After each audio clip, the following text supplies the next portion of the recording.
आज हम देखेंगे क्लास 6 की वर्कशीट नंबर 44 और सब्जेक्ट है सोशल साइंस। ठीक है, यहाँ पर आप अपना नाम लिख लोगे और यहाँ पर क्या लिख लोगे, अपनी क्लास टीचर का नेम। ठीक है, देन उसके बाद आज का टॉपिक हमारा अगेन बुद्धास टीचिंग। पहले हमने प्रीवियस वर्कशीट में क्या पढ़ा, बुद्धा के बारे में। ठीक है, बुद्धा कब पैदा हुए, कहाँ, क्या क्या नाम थे, वो जो हमने पढ़ा। ठीक है, आज हम पढ़ेंगे कि उन्होंने क्या दूसरों को पढ़ाया। In the previous worksheet, you read the Bhavna's mother told her about the life of Buddha. Bhavna asked her mother that she also want to know about the Buddha's teachings. Her mother told that the Buddha taught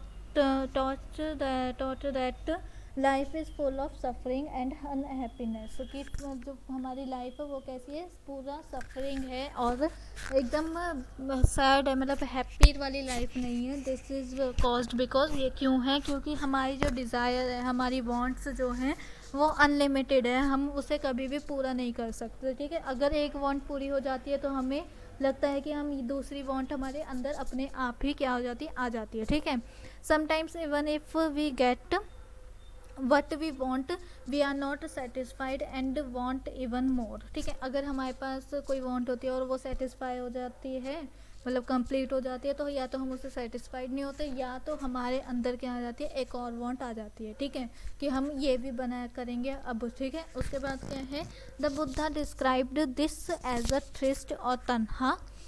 He taught that this constant craving could be removed by following moderation in everything। तो ये जो हमारे अंदर आती है craving, मतलब कि हमारी वांट्स जो है, इसे हम रिमूव कैसे कर सकते हैं, मॉडरेशन इन एवरीथिंग। ठीक है, सब में हमें कुछ ना कुछ करना पड़ेगा। जैसे अब वो क्या कहते हैं कि हाँ, उन्होंने एक और चीज़ बताई कि people to be kind and respect. उन्हें सब पीपल को काइंड वाला, दयालु होना चाहिए और सबकी रिस्पेक्ट करनी चाहिए, इंक्लूडिंग एनिमल्स की भी।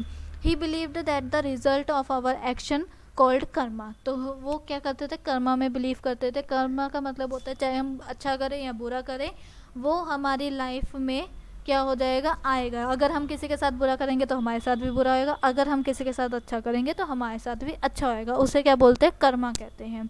द बुद्धिस्ट, और उन्होंने ये जो सारी बातें हैं वो किस लैंग्वेज में उन्हें समझाई लोगों को, जो उनकी ऑर्डिनरी, जो उनकी मतलब कि आम भाषा थी। जैसे हमारी हिंदी है आम भाषा। ठीक है, वहाँ पर क्या थी, प्राकृत थी आम भाषा, उसी में ही उन्होंने ये सारी बातें उन लोगों को समझाई, so that everybody could understand his message. ठीक है, अगर वो जैसे कि अब देखो, यहाँ पर कोई आ जाता है, बाहर से कोई आ जाए या ऐसी कोई आ जाए हमारे किसी और कंपनी से, और वो क्या कहे, इंग्लिश में बोलने लग पड़े, तो कुछ बच्चों को होगा समझ में आ जाएगा, पर कुछ बच्चों को समझ में नहीं आएगा, है ना।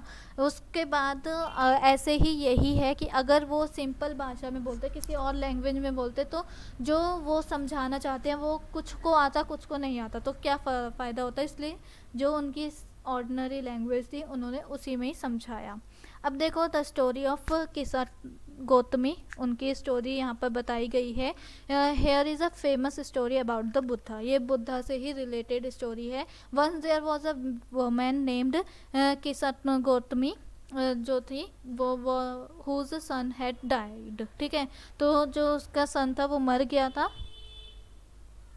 ठीक है, ये एक लेडी थी, उनका जो बेटा था वो मर गया था, और वो she was so sad that she, मतलब कि वो बहुत ही ज़्यादा सैड थी, और roamed through the streets of the cities carrying the child with her. मतलब कि अपनी गोदी में अपने बच्चे को उठाते हुए वो सारी जगहों पे घूमती थी, हर स्ट्रीट में, हर गलियों में, हर सिटीज़ में घूमती थी, और क्या बोलती थी कि मेरे बेटे को वापस ले आओ, उसकी लाइफ को वापस ले आओ।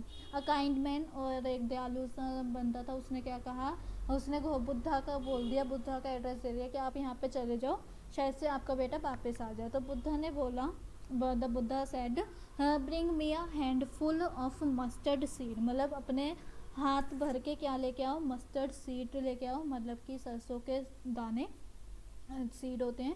And I will bring your child back to life. ठीक है, तो आपके जो बच्चे की क्या आएगी, लाइफ वापस आ जाएगी। तो वो बहुत ही ज़्यादा खुश हो गई ये लेडी की, और मतलब बहुत ही खुश क्यों हुई, क्योंकि मस्टर्ड सीड लाना क्या है, पहले के ज़माने में तो ऐसे उगाए जाते थे, कहीं से भी ले आओ।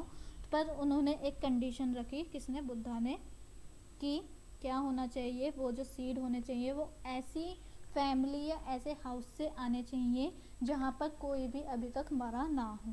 तो जो वो लेडी थी वो सबके घर जा रही थी, from door to door, but wherever she went she found out that someone or the other, father, mother, sister, brother, husband, wife, child, uncle, aunt, grandfather, grandmother has died। मतलब सबके घरों में कोई ना कोई तो मरा हुआ ही था, ठीक है।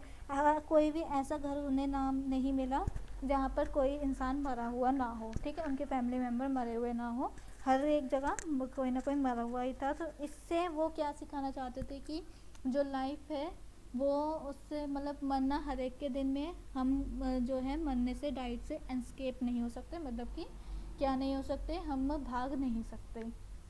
तो यहाँ पे क्वेश्चन यही आता है कि what was the Buddha trying to teach the उस मतलब कि उस सॉरिंग मदर, उस मदर को या उस लेडी को वो क्या सिखाना चाहते थे। तो हम यहाँ पर ये लिख सकते हैं, Buddha was trying to tell the sorrowing mother that death will come, death will come, sorry, हाँ, just a minute, death will come to all, सबके पास डेथ आती है और कोई भी एस्केप नहीं हो सकता, भाग नहीं सकता, छुप नहीं सकता है। All house holds have faced the death in their family, सब हाउस होल्ड ने, सब घर, हर एक घर ऐसा मिलता ही है जहाँ पर वो किसी ना किसी की डेथ को फेस करते हैं, ठीक है। और इसी के साथ हमारी वर्कशीट भी कंप्लीट होती है। आई होप आपको वीडियो अच्छी लगी हो, अगर अच्छी लगी है तो प्लीज़ लाइक कीजिए, चैनल पर नए हो तो सब्सक्राइब करना बिल्कुल ना भूलें और कमेंट में रिव्यू ज़रूर दें।